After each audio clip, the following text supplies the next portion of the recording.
Assalamu alaikum everyone. Welcome to Vocabgram. You learn English with easy lessons. In this lesson, I'm going to teach you some advanced English speaking expressions for daily conversation. ये expressions जो है वो हर जगह पर इस्तेमाल होते हैं. Daily conversation में इस्तेमाल होते हैं, आपकी वर्क प्लेस पर इस्तेमाल होते हैं, आपकी राइटिंग में इस्तेमाल होते हैं, आप इनको इंटरव्यूज में इस्तेमाल कर सकते हैं, आप इनको अपने आइल्स टोफल किसी भी एग्जाम में आप प्रिपेयर हो रहे हैं उसमें इस्तेमाल कर सकते हैं. अच्छे एक्सप्रेशंस हैं, ये एडवांस एक्सप्रेशंस हैं लेकिन कॉमनली यूज़ होते हैं. आपने इनको सुना भी बहुत ज़्यादा होगा क्योंकि स्पोकन इंग्लिश में भी बहुत इस्तेमाल होते हैं, राइटिंग में भी इस्तेमाल होते हैं. तो इनको जो है समझना, याद करना जो है वो इम्पोर्टेंट है. तो मैं आपको आज इजी एक्सप्लेनेशन में इन सबको समझा देती हूँ. जैसे कि पहला एक्सप्रेशन है by and large. By and large हम यूज़ करते हैं जब हमने ये कहना होता है ऑन द होल ये चीज़ ऐसे है.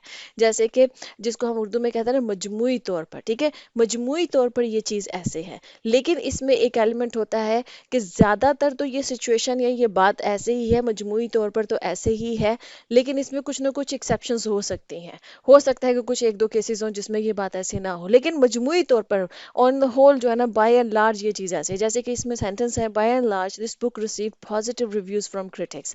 बुक कह लें या कोई मूवी कह लें, मूवी के एग्जांपल आप समझ लें कि कोई मूवी या बुक आई है मार्केट में, बाय एंड लार्ज उसको जो है ना वो पॉजिटिव रिव्यूज मिले हैं. मतलब क्रिटिक्स ने जो है उसके बारे में पॉजिटिव ही रिव्यूज दिए हैं कि बुक अच्छी है या ये मूवी अच्छी है, इसमें कंटेंट अच्छा है, जो भी चीज़ें हैं ना उसकी तारीफ भी हुई है. लेकिन कुछ एक्सेप्शंस हो सकती हैं कि हो सकता है कुछ चंद लोग हों जिनको वो मूवी या वो किताब जो है वो पसंद नहीं आई है और वो उसके बारे में कोई नेगेटिव जो है ना वो रिव्यूज दे रहे हैं. लेकिन बाय एंड लार्ज जो है ना वो पॉजिटिव रिव्यूज मिले, मतलब कि मजमूई तौर पर ज़्यादातर जो लोगों ने जो है ना वो पॉजिटिव रिव्यूज दिए हैं. तो बाय एंड लार्ज हम यूज करते हैं जब हमने कहना होता है कि ज्यादातर मजमूई तौर पर तो ऐसा ही है, कुछ चंद एक एक्सेप्शंस वहां पर हो सकती हैं. ठीक है. अब जैसे इसी तरह से सेकंड है ऑल थिंग्स कंसीडर्ड. दोनों का मतलब सेम है. बाय एंड लार्ज का भी मतलब यही होता है एंड ऑल थिंग्स कंसीडर्ड का मतलब भी यही होता है. जैसे मैंने बाय एंड लार्ज को कहा ना मजमूई तौर पर, ठीक है. ऑल थिंग्स कंसीडर्ड का मतलब ये होता है कि सबको मद्देनजर रख कर ये बात है, ये कंक्लूजन है. ठीक है. जैसे कि ये है कि all things considered company had a successful year despite facing various challenges. कि ऑल थिंग्स कंसीडर मतलब कि तमाम चीज़ों को मद्देनजर रखकर अगर हम देखें तो पिछला साल जो गुजरा है ना वो कंपनी के लिए एक कामयाब साल रहा है. जबकि हमें कुछ चैलेंजेस भी जो है ना वो फेस करने पड़े, जाहिर बात है कुछ अप्स एंड डाउन्स आती हैं. लेकिन ऑल थिंग्स कंसीडर्ड मतलब कि तमाम जो भी मामलात हैं, तमाम जो भी एलिमेंट्स हैं, अगर हम उनको जहन में रखें, उनको मद्देनजर रख कर, उनको जहाँ सामने रख कर अगर हम ओवरऑल इसका एक जो है ना वो तज्जिया करें तो यही कहेंगे कि हमारा पिछला साल जो है वो सक्सेसफुल है. इसी सेंटेंस में अगर हम बाय एंड लार्ज यूज कर लें तो भी सेंटेंस का वही सेम मतलब आएगा कि by and large company had a successful year. के मतलब कि मजमूई तौर पर जो है ना कंपनी ने जो पिछला साल था वो एक कामयाब साल उसका रहा है. ठीक है. बस इसका फर्क यहाँ पे बाय एंड लार्ज में हम कह रहे होते हैं मजमूई तौर पर, ऑल थिंग्स कंसिडर्ड में हम कह रहे होते हैं कि तमाम चीज़ों को मद्देनजर रखकर ये बात ऐसे है. ठीक है. ये इसमें हल्का सा फर्क है. जैसे इसी तरह से जैसे on the whole, on the whole का भी मतलब वही है जो हम बाय एंड लार्ज का मैंने आपको बताया है. ऑन द होल का भी मतलब ये ओवरऑल. ओवरऑल मतलब के सामने जो है ना वो होल चीज़ को, अगर कंप्लीट चीज़ को सामने रखा जाए, ऑल थिंग्स कंसिडर्ड आप कह लें, ऑन द होल आप कह लें, बाय एंड लार्ज आप कह लें, मतलब कि सारे मामलात को सामने मतलब रख के, सामने रख के तो हम एक मजमूई तौर पर जो एक बात कहने लगे तो ऑन द होल इसका कंक्लूजन ये है, एक नतीजा जो ना आप बोल रहे होते. On the whole the team performed exceptionally well during the tournament. कि ऑन द होल मतलब ओवरऑल पूरे टूर्नामेंट को अगर आप उसकी परफॉर्मेंस को जहन में रखें, सिर्फ एक मैच को जो है ना वो आप सामने रखकर जो है ये उसकी परफॉर्मेंस को असेस नहीं करेंगे, पूरे टूर्नामेंट को ऑन द होल जो है वो आप इस उसकी जो टीम की जो परफॉर्मेंस है उसको सामने रखें तो आप ये कहेंगे कि उन्होंने एक्सेप्शनली वेल परफॉर्म किया है, मतलब कि बहुत ही अच्छा परफॉर्म किया है.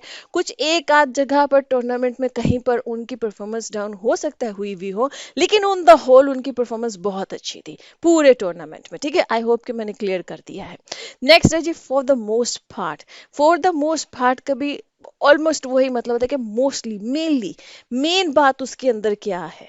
इसमें जो मतलब कि उसका जो क्या कहेंगे आप, बुनियादी, जिसको आप नुक्ता नज़र कह सकते हैं ना, कि उसमें बुनियादी मेन जो पार्ट है, जो मोस्ट पार्ट है वो क्या है. ठीक है. कि उसका ओवरऑल जो है ना, हमने जब उसकी एक बात करनी होती, जैसे कि for the most part the event was well organised and went smoothly but there were a few minor hiccups along the way. ठीक है, कि जो इवेंट था फॉर द मोस्ट पार्ट मतलब कि ज्यादातर जो उसके ओवरऑल जो उसके मोस्टली मेनली जो उसके हिस्से हैं ना, अगर एक इवेंट के बहुत सारे हिस्से होते हैं ना, ठीक है, कि उसकी ऑर्गेनाइजेशन कैसी थी, उसकी डिकोर कैसे थी, अरेंजमेंट्स कैसे थे, साउंड सिस्टम कैसा था, कि कोई भी इवेंट जैसे गुजरता है उसमें लोगों के एम्बियंस कैसा था, बैठने की जगह कैसे थी, जो खाना सर्व हुआ वो कैसा था, बहुत सारी चीजें होती हैं किसी इवेंट के अंदर।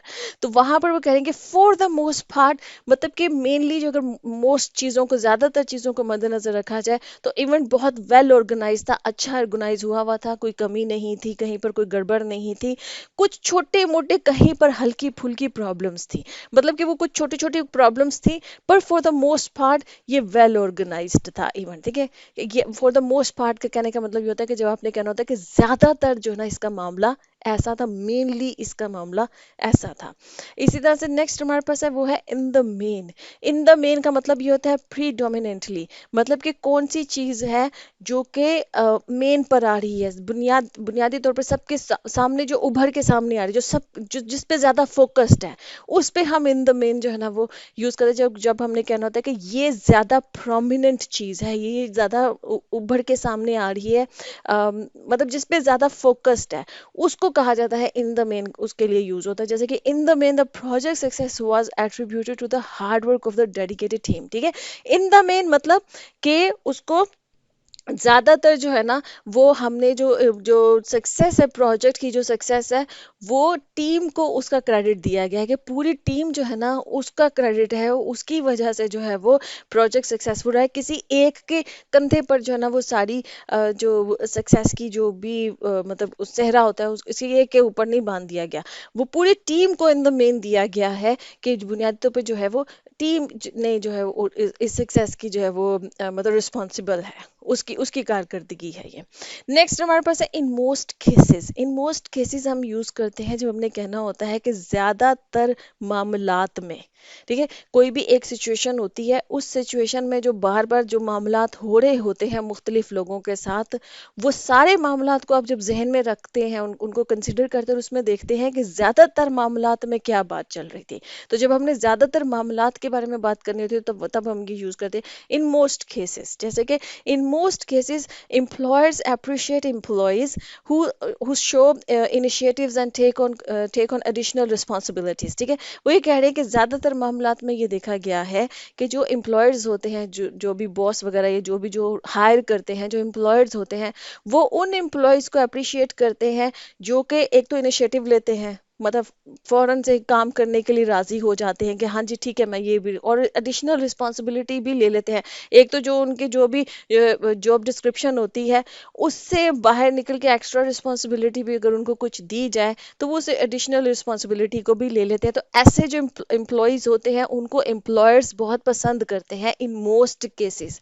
इन मोस्ट केसेस का मतलब ये कि कहीं ना कहीं पर कोई एक आधा ऐसा भी केस हो सकता है जहां पर किसी ऐसे एम्प्लॉय को भी एम्प्लॉयर ने पसंद नहीं किया है, तो वो कोई सनकी किस्म का कोई एम्प्लॉयर होगा कि जो ऐसे एम्प्लॉय को नहीं पता, मतलब हो जाते हैं, कोई हो सकता है कोई किसी किस्म जो बाइस्ड किस्म के एम्प्लॉयर्स होते हैं। कोई एम्प्लॉय कितना भी अच्छा काम करे, अगर उसके दिल में किसी किस्म की कोई बाइसिज्म है ना, तो वो उसको अप्रिशिएट कभी भी नहीं करेगा। ठीक है, अच्छा जी। नेक्स्ट हमारे पास वो है ऑन बैलेंस। ऑन बैलेंस तब कहा जाता है जब आपने किसी भी सिचुएशन का एक खुलासा, एक जिस्ट जो है वो बतानी हो, उसके लिए ऑन बैलेंस जो है वो यूज किया जाता है। ठीक है, कि इस सारी सिचुएशन के अगर इसको समराइज करके एक ओवरऑल इसकी असेसमेंट बताई जाए, इसका एक खुलासा, एक समरी बोली जाए, तो उसको बोलते वक्त ऑन बैलेंस बोला जाता है। जैसे कि after weighing the pros and cons on balance she decided to accept the job offer. ठीक है, अब एक जॉब ऑफर आई है, अब उसने जॉब ऑफर को एक्सेप्ट करने से पहले जो है वो उसने उसके प्रॉस एंड कॉन्स को जो है ना उनको वे किया। मतलब कि उसने पहले सोचा, देखा कि मुझे अगर मैं ये जॉब ऑफर एक्सेप्ट करती हूँ मुझे क्या फ़ायदे होंगे और मुझे क्या नुकसान होंगे। अब इन सब को उसने जब मद्देनज़र, मतलब कि उन सब के बारे में जब उसने सोचा, तो उसकी जो एक फाइनल समरी, जो फाइनल कंक्लूजन या ओवरऑल उसने अपने जहन में जो एक नतीजा नतीजा निकाला तो उसको बयान करने से पहले ऑन बैलेंस करके बाद में उसने जो ना उसकी सारी असेसमेंट के बाद ऑन बैलेंस उसने ये मतलब फैसला किया कि वो जॉब ऑफर जो है वो एक्सेप्ट कर रही है। ठीक है, तो ये फाइनल कंक्लूजन था, ये समरी थी उस सारी सिचुएशन की, जब उसने हर चीज को कंसीडर किया अपने सामने रख के। अच्छा जी, नेक्स्ट हमारे पास वो है G as a matter of course. As a matter of course हम तब यूज करते हैं जब हमने ये कहना होता है कि कोई चीज किसी इंसान की जिंदगी में या किसी ऑर्गेनाइजेशन में एक रूटीन में हो रही है, वो एक स्टैंडर्ड प्रोसीजर है। कोई इंसान रूटीन तब यूज करें जब इंसान अपने बारे में बात कर रहा हो कि मैं ये काम तो रोज ही करता हूँ, रूटीन में करता हूँ, मतलब मैं ये कभी भी इस चीज को छोड़ता नहीं। होता है ना कुछ लोगों की एक स्पेसिफिक रूटीन होती है किसी काम को करने की, ठीक है, तो उसको बताते वक्त कि I do it as a matter of course, मतलब कि मैं हमेशा ही रोज ही हमेशा ऐसे ही करता हूँ। ठीक है, या आपने किसी ऑर्गेनाइजेशन के बारे में बताना हो तो वहां पर कुछ स्टैंडर्ड प्रोसीजर्स होते हैं कि ये काम होना है तो इस प्रोसीजर के तहत होगा, इसमें कहीं पर भी कोई प्रोसीजर को जो ना मिस नहीं किया जाएगा। तो वो जो इनका स्टैंडर्ड प्रोसीजर होता है उसको बोलते वक्त भी as a matter of course जो है ना वो इस्तेमाल करते हैं। जैसे इसलिए मैंने दो सेंटेंसेस यहाँ पे लिखे हैं। As a matter of course she double checks her work before submitting it to ensure accuracy. ठीक है, कि वो जो है ना मतलब ये उसकी रूटीन है कि जब भी वो अपना कोई काम जो है वो सबमिट करने लगती है तो उसको डबल चेक करती है।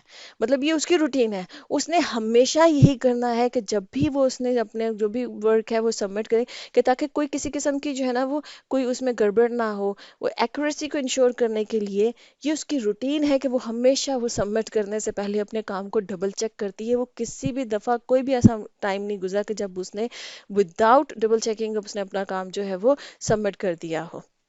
इसी तरह से जैसे सेकंड सेंटेंस है as a matter of course students are required to complete internships as part of their academic programme. अब किसी कंपनी कह रही हूँ, किसी भी यूनिवर्सिटी वगैरह में कोई किसी एकेडमिक प्रोग्राम में जो स्टूडेंट्स होते हैं वहाँ पर ये उनका एक स्टैंडर्ड प्रोसीजर है कि वहाँ के स्टूडेंट्स को ये रिक्वायरमेंट है कि उनको एक कंप्लीट इंटर्नशिप जो है ना वो कंप्लीट करनी करनी है। अदरवाइज उनका वो जो कोर्स है एकेडमिक कोर्स है उसको कंप्लीट नहीं माना जाएगा, उन्हें डिग्री जो है वो ग्रांट नहीं की जाएगी। ठीक है, तो वहाँ पर जब हम किसी स्टैंडर्ड प्रोसीजर की बात कर रहे हो या किसी रूटीन की बात कर रहे हैं तो वहाँ पर as a matter of course जो है वो ये वाला एक्सप्रेशन यूज किया जाता है। आई होप कि आपके लिए इंटरेस्टिंग लेसन था, आपने इंटरेस्टिंग एक्सप्रेशन सीखे हैं। इनको इस्तेमाल कीजिए, अपनी अपनी कन्वर्सेशन में इस्तेमाल कीजिए। ना, सी यू नेक्स्ट सेशन, अल्लाह हाफिज़।